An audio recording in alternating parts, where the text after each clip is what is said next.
A paz do Senhor Jesus, queridos espectadores do programa CPAD News. Estamos de volta com o quadro Espaço Literário, onde nós sempre apresentamos obras que estão sendo lançadas pela CPAD. E hoje o programa é especialíssimo, porque estaremos falando sobre uma obra aguardadíssima, que inclusive tem já repercutido nas redes sociais devido à grande expectativa das pessoas pela sua publicação, pelo seu lançamento no Brasil. Estou falando desta obra aqui, ó. As obras completas de Jacó Armínio. Este é apenas o primeiro de 3 volumes que estão sendo lançados conjuntamente pela CPAD e que trata-se de um clássico da teologia que, infelizmente, demorou muito para chegar ao país. Mas a CPAD, de forma pioneira, está trazendo as obras de Armínio para a Igreja Evangélica Brasileira. E para falar sobre este importante assunto, temos aqui a presença do pastor Alexandre Claudino Coelho, que é gerente de publicações da CPAD. Alexandre, é um prazer tê-lo do Espaço Literário do CPAD News mais uma vez. Uma honra mais uma vez estar aqui e abordar mais um grande lançamento da nossa Casa Publicadora das Assembleias de Deus. Pastor Alexandre, o que os leitores podem esperar dessa obra de Armínio? O que é que ela tem? Qual é o seu conteúdo?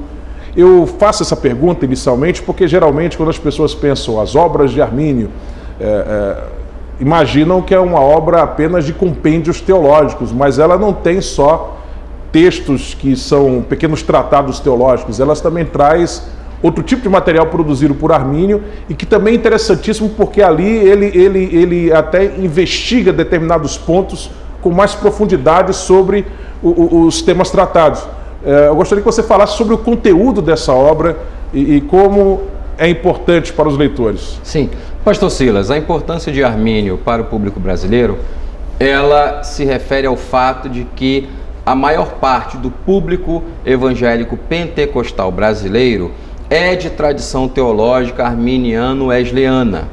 E sim, qual é a importância disso para nós? Quem é pentecostal, e mesmo quem não é pentecostal, precisa ler Armínio para conhecer, ainda que leia com o objetivo de posteriormente criticar, não concorda, etc. Não há problema, mas não se pode fazer uma crítica a um teólogo que é oriundo da Reforma sem que se leia efetivamente aquilo que ele realmente escreveu. Muito se tem trabalhado sobre Armínio e a sua teologia. A CPAD faz esse diferencial trazendo as obras de Armínio traduzidas do inglês.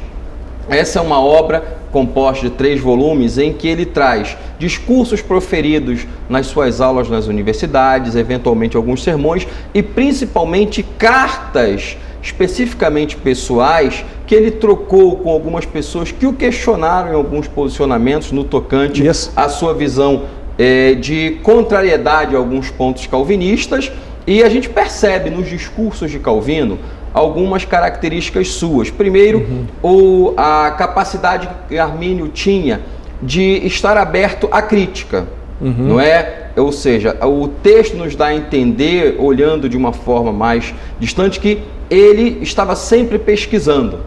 É o primeiro aspecto. Segundo, ele era extremamente educado para lidar com os seus oponentes. Não é uma das características que a gente observa no texto de Armínio, que ele tratava sempre com muito respeito àqueles que lhe dirigiam alguma crítica no tocante a alguma coisa que ele tinha ensinado, alguma coisa que ele tinha falado, ou ainda que ele tivesse discordado em algum ponto do pensamento de Calvino. São características específicas de Armínio e é algo que vem acompanhando naturalmente o arminianismo clássico. Então é uma obra que traz discursos que ele proferiu, diversas pregações que ele mesmo trouxe em determinados momentos e também correspondências que ele trocou com pessoas que não concordavam com algumas ideias dele. E ele expõe ali, dentro dessas correspondências, desses discursos, todas as suas ideias, todos os frutos da sua pesquisa bíblica e, naturalmente, traz diversas informações que vêm somar não apenas na esfera teológica, mas também na questão da aplicação em relação à vida cristã. Essas cartas, essas missivas que ele trocou com várias pessoas realmente são riquíssimas, né? São. Quando a gente lê, a gente percebe que o conhecimento, o preparo teológico que Armínio tinha era muito grande, né? Sim.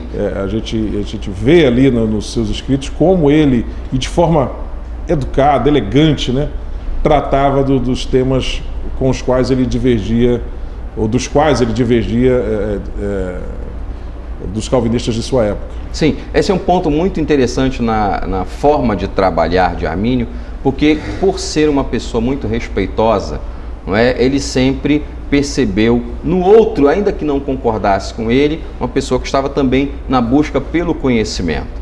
Não é? E naturalmente a intenção não é confrontar ou afrontar quem pensa de forma diferente dos arminianos. Entretanto, a CPAD se disponibilizou a trazer a público aquilo que Armínio efetivamente escreveu, como outros grandes reformadores têm aí os seus textos, como Lutero, como Calvino, e faltava para o público de língua portuguesa, especificamente para o público brasileiro, a obra de Armínio, e é essa lacuna que a CPAD vem preencher naturalmente, oferecendo tanto a arminianos quanto a outros que não são arminianos a oportunidade de ler Armínio em português. Isso vai fazer, inclusive, com que muitas pessoas que têm estereótipos em relação ao arminianismo, né, passem a ver o arminianismo como ele realmente é. Por exemplo, é muito comum, principalmente por parte de irmãos calvinistas, a gente ouvir coisas como os arminianos são semi-pelagianos, os arminianos são pelagianos, enfim. O arminianismo não é nem pelagianismo, muito menos pelagianismo, nem semi-pelagianismo. Mas isso acontece justamente por uma falta de conhecimento mesmo daquilo que Armínio e os arminianos clássicos defenderam. E essa obra, ela vem suprir essa carência no Brasil. Aliás, como o irmão falou no início, né, essa igreja evangélica brasileira, e notadamente os pentecostais, é marcantemente arminiana. Porém, nós temos poucas obras sobre arminianismo no Brasil, especialmente obras produzidas pelo próprio Armínio. E com essa obra aqui, eu acredito que a igreja brasileira vai estar mais enriquecida teologicamente, aqueles que são arminianos vão estar mais firmados naquilo em que creem à luz da Bíblia, e aqueles que não são arminianos, com certeza, vão passar a conhecer melhor o que é realmente o arminianismo. Vamos para um breve intervalo e já já estamos de volta.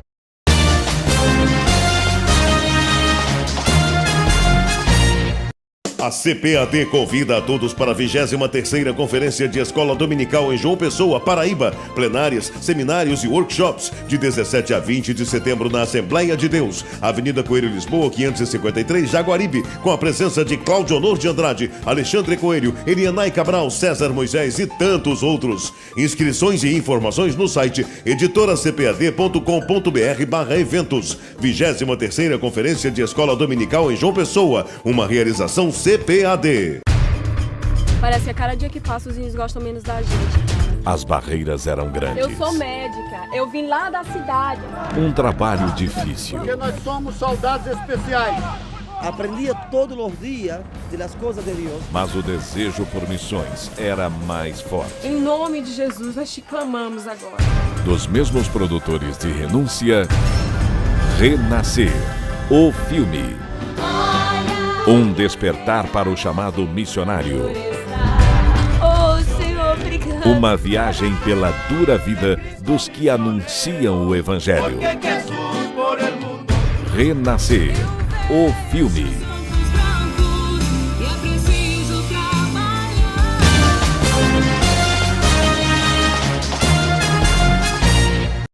Queridos, estamos de volta com o programa CPAD News, especialmente hoje com o quadro Espaço Literário, que está apresentando essa obra aqui, As Obras de Armínio. E para falar sobre esse assunto, temos a presença do pastor Alexandre Claudino Coelho, gerente de publicações da CPAD. Mas antes do irmão Alexandre dar continuidade a este assunto, antes de ele continuar falando sobre essa importante obra, vamos ver uma breve apresentação da biografia deste grande servo de Deus que foi Jacó Armínio. Em 10 de outubro de 1559, no mesmo ano da morte de seu pai, nasceu na Holanda Jacob Hermansson, filho de um humilde casal protestante. Após uma infância e adolescência de dificuldades, aos 16 anos Jacob ingressou na Universidade de Leiden. Ali, ele adotou a forma latinizada de seu nome. Em vez de Jacob Hermansson, passou a se chamar Jacobus Arminius, ou na forma aportuguesada, Jacó Armínio. Ele concluiu seus estudos em Leiden em 1582, mesmo ano em que foi a Genebra para estudar com ninguém menos do que Teodoro Beza, amigo e sucessor do já falecido João Calvino. De Genebra, Armínio seguiu para Basileia e de lá para Amsterdã, onde recebeu o convite para pastorear a Igreja Reformada de Amsterdã. Ele foi ordenado ao pastorado em 1588 e ganhou logo a fama de bom pastor e ensinador. Em 1603, após 15 anos de profícuo ministério, Armínio aceita o cargo de professor na Universidade de Leiden. Foi em Leiden que começaram os primeiros e históricos embates teológicos da vida de Armínio, sendo o principal responsável pelos ataques desferidos contra ele o teólogo e professor calvinista radical Franciscus Gomarus. Após vários debates públicos entre Gomarus e Armínios, e entre aquele e alguns alunos de Armínios, a controvérsia ultrapassou a instituição onde lecionavam e chegou a outras universidades, até que Gomarus e Armínios foram chamados a comparecer à Suprema Corte em Haia para apresentarem seus argumentos que dividiam os acadêmicos protestantes no país. Ao final da exposição de cada um, a Suprema Corte, formada por 8 magistrados, declarou que os ataques de Gomarus a Armínio eram sem sentido. Em 1608, uma assembleia foi convocada para ouvir os 2 professores de novo e novamente Armínio saiu vencedor. Na ocasião, ele leu a sua célebre Declaração de Sentimentos. Outra assembleia foi marcada para ouvi-los em 1609, mas a saúde de Armínio se debilitou e ele acabou morrendo naquele ano vítima de tuberculose. Em seu enterro, foi honrado por seus alunos. O conflito, entretanto, seguiria após a sua morte, simplesmente porque o efeito Armínio rachara o meio calvinista na Holanda. Com o objetivo de se defenderem dos ataques sofridos, 46 pastores e teólogos arminianos resolveram assinar um documento em que expunham e explicavam o seu pensamento. Esses arminianos receberam o nome de remonstrantes, expressão derivada do holandês e que significa reclamante ou protestante.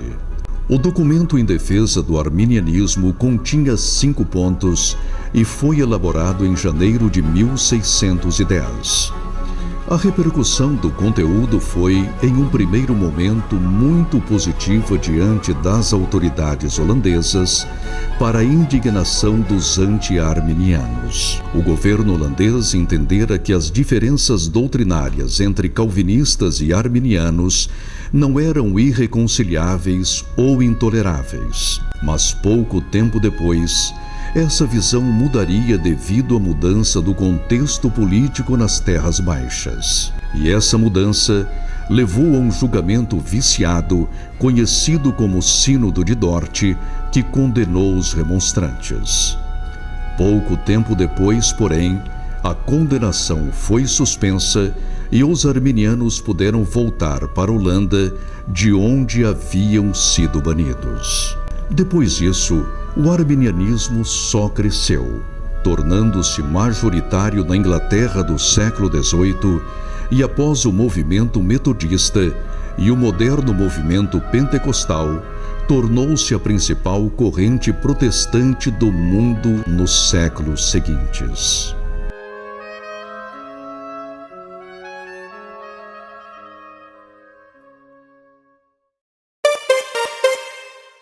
Bem, eu creio que depois de assistir esse vídeo sobre a vida de Armínio, você está mais ansioso para conhecer a obra desse grande teólogo protestante. Aliás, no primeiro bloco nós falamos do conteúdo da obra e antes de a gente continuar falando sobre a importância da teologia de Armínio para nós hoje, é importante a gente já apresentar para vocês o que é que a gente vai ter especificamente em cada volume.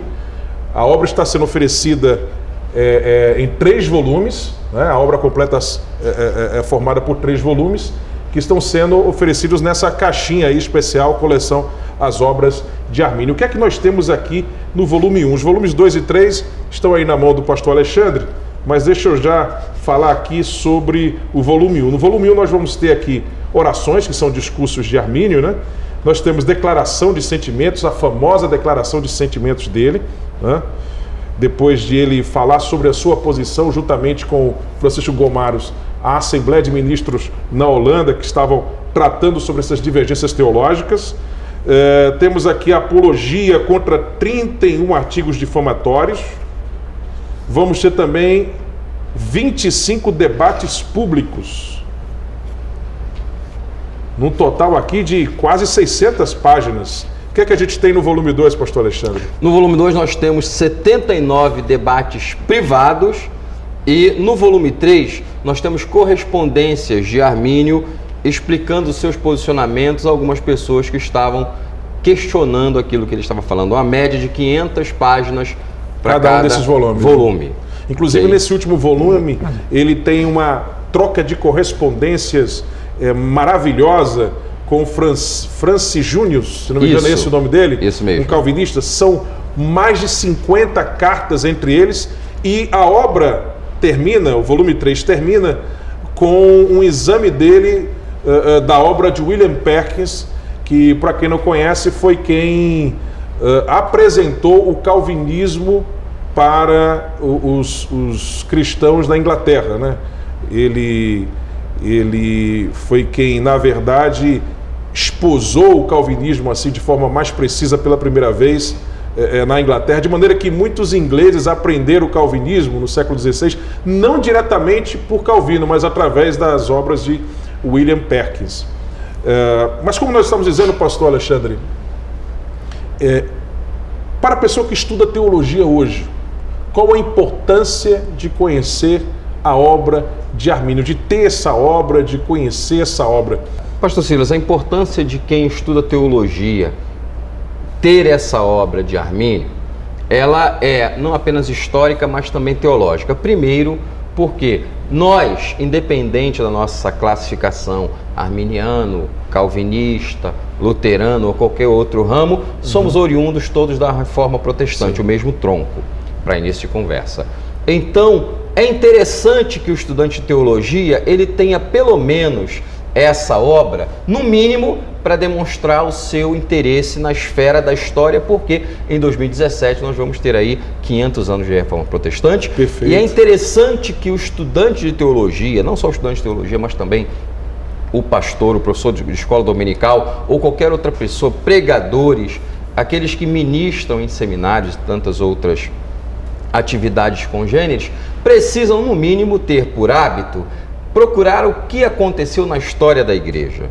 Então essa é uma obra clássica que mostra debates históricos logo pós-reforma no tocante à questão relacionada à salvação do ser humano, à salvação do pecador. Pelo menos num primeiro momento eu aponto para o valor histórico dessa obra, da mesma forma que é histórica a obra de Matthew Henry, da mesma forma que é histórica a obra de Flávio Josefo, História dos Hebreus, não é? Naturalmente eu preciso apontar o valor e o peso histórico das obras de Armínio para o nosso público, para que eles tenham esse conhecimento, que é um escritor, um grande pregador, uma pessoa que tinha habilidade da oralidade, de expor suas ideias. Pastor, teólogo, professor, todas essas informações estão embutidas ali em Armínio, ou seja, era um homem que se dedicou a estudar, foi um homem que questionou determinados posicionamentos da sua época e questionou com base nas próprias escrituras. Sim. E isso deve fazer um diferencial. O segundo aspecto é o próprio aspecto teológico. Eu disse que a maior parte do nosso público cristão evangélico brasileiro é composto de pessoas que tradicionalmente são consideradas arminianos e E tem alguns também que, na verdade, são semi-pelagianos, porque são arminianos que não conhecem direito o arminianismo, né? E acabam sendo, na prática, semi-pelagianos. E aí o que acontece? O valor teológico, não somente para a igreja, mas para qualquer outro pesquisador, reside aí. Por quê? Em que pese a salvação ser uma das grandes disciplinas teológicas, ela não é a única. Entretanto, foi justamente o ponto de maior debate no tocante a posições de Armínio, no tocante ao mecanismo da salvação. Sim. Como que a salvação se processa, não é? Deus toma iniciativa, o homem tem alguma participação, e como é que os santos perseveram? Enfim, há uma série de questões que Armínio aborda à luz da palavra de Deus, sim, citando os textos das Sagradas Escrituras, e isso não se deve questionar de forma irresponsável sem ler, não é? Afinal de contas, sim, como que Deus processa a salvação de uma pessoa? O que é justificação? Não é? Os santos perseveram? É possível que, à luz da Bíblia, um homem de Deus, uma mulher de Deus, venham a se afastar do Senhor, cometendo apostasia? Devemos levar isso em consideração, sim, também, que a segurança dos santos é uma das disciplinas, ou das subdivisões da disciplina da salvação, do mecanismo da salvação. Sim. Agora, a Bíblia deixa claro que existe apostasia. Sim, e aí, como é que fica? Como compreender todo esse espectro, subtemas dentro da chamada doutrina da salvação, sem ler a Bíblia ou lendo tão somente sobre um único foco? Perfeito. O que outros teólogos têm a dizer sobre esse assunto? Então, eu destacaria esses dois valores, não somente o histórico, para que nós tenhamos o conhecimento de como os debates ocorreram no período pós-reforma, mas também analisar sob um outro espectro, uma outra voz, a questão da salvação. Eu quero agradecer a presença do pastor Alexandre Coelho no nosso espaço literário, e também agradecer ao Alexandre por ele ter dedicado esse tempo aqui conosco, porque ele tem muitas atividades para poder falar sobre essa importante obra. Não deixe de adquirir as obras de Jacó Armínio, pela primeira vez no Brasil, de forma pioneira, lançadas em nosso país pela CPAD, a Casa Publicadora das Assembleias de Deus. Em vez de você ficar se baseando no que outros dizem sobre o arminianismo, ao ponto de falar em loucuras, como se arminianismo fosse socialismo, como se fosse pelagianismo, semi-pelagianismo, conheça o próprio Armínio, conheça o que ele afirma, conheça a teologia arminiana clássica, porque assim você não vai cair nesses estereótipos e vai ter o seu conhecimento teológico ainda mais enriquecido. Pastor Silas, vale a pena até trazer essa observação. Uma coisa é falar ou ouvir pessoas falando sobre você. Outra coisa é as pessoas terem oportunidade de ler o que você escreveu. Isso faz diferença, é o nosso desafio e mais um incentivo para que as pessoas leiam o Armínio. Como eu falei no início, seja para concordar, seja para criticar, até para criticar, sim, tem que criticar tendo lido o material, e acredito que a leitura desse material vai ser edificante para todas as pessoas. Arminianismo que não é uma coisa que surgiu no século XVII. Você vai encontrar dezenas de pessoas antes de Armínio, dezenas literalmente, em vários países da Europa, logo depois da Reforma Protestante, defendendo 100% aquilo que ele defendia. Sendo que foi apenas após Armínio que a coisa realmente ganhou um vulto e ganhou um nome, né, a partir do peso de sua obra, de sua pessoa, e a gente hoje batiza isso de arminianismo, mas até mesmo antes da Reforma Protestante, antes mesmo de Agostinho, você vai encontrar alguns poucos pais da igreja que defendiam alguma coisa semelhante ao arminianismo, embora a maioria dos pais da igreja anteriores a Agostinho era de semi-pelagianos. Mas enfim, o arminianismo é uma tradição antiga, mas que acabou recebendo esse nome arminianismo por causa da vida deste homem aqui, e aqui nós temos as obras dele completas no Brasil. Então é isso, é um prazer ter você vendo o programa de hoje, e até o nosso próximo encontro, se Deus assim permitir. Até lá!